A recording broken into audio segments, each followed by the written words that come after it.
का बाजार बनौले बाड़ू हो खबा बेकाबू बाबू। दोस्तों नमस्कार। अभी की ब्रेकिंग बड़ी अपडेट है कि हिट मोशन का साइड वाले एक और गाना लेकर आपसे बीच में गाना होने वाला फिल्म का इसी वीडियो में इस गाना जानकारी कौन सा फिल्म का गाना होने वाला है। जो भले चैनल सब्सक्राइब नहीं किया तो प्लीज चैनल सब्सक्राइब कर लिए। सबसे पहले ऐसे भोजपुरी ब्रेकिंग लेटेस्ट अपडेट जानकारी जानने के लिए शुरू से अंत तक इस वीडियो में बना रहे बीच में चैनल पर जानकारी मिल जाएगा।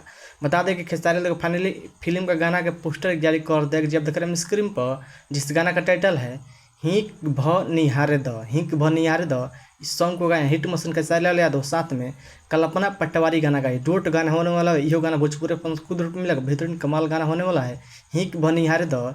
इस गीत का लिखे हैं राकेश निराला और इस गाना म्यूजिक दिए हैं ओम झा जी का म्यूजिक है।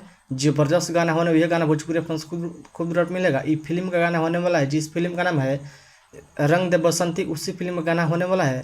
बहुत कमाल गाना होने। इस गाना का फुल वीडियो देखने सुनने को मिलेगा। यानी कि कल सुबह 17 तारीख का सुबह 6:30 पर इस सार के म्यूजिक यूट्यूब चैनल पर देखने सुनने को मिलेगा। एक बार गाना सुनिए, बहुत कमाल गाना होने वाला है।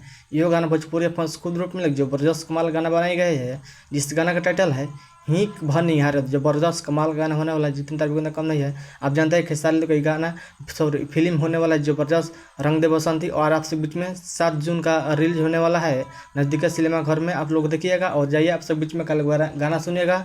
जबरदस्त गाना आ रहा है आपसे बीच में हिक भ निहारे। आप लोग बताइए कि हिट मोशन खेसारी लाल का पोस्टर टाइटल कैसा लगा, मेरे वीडियो में करने को लिए आप लोग बताइए कि खेसारी लाल का अपडेट न्यूज़ कैसा लगा। अपडेट न्यूज़ पसंद हो प्लीज़ वीडियो को लाइक कीजिए, चैनल सब्सक्राइब दोस्तों भी शेयर कीजिए। कल के बाद गाना सुनिए, बस वीडियो में इतना मिलता है। जय हिंद, जय भोजपुरी सम्राट।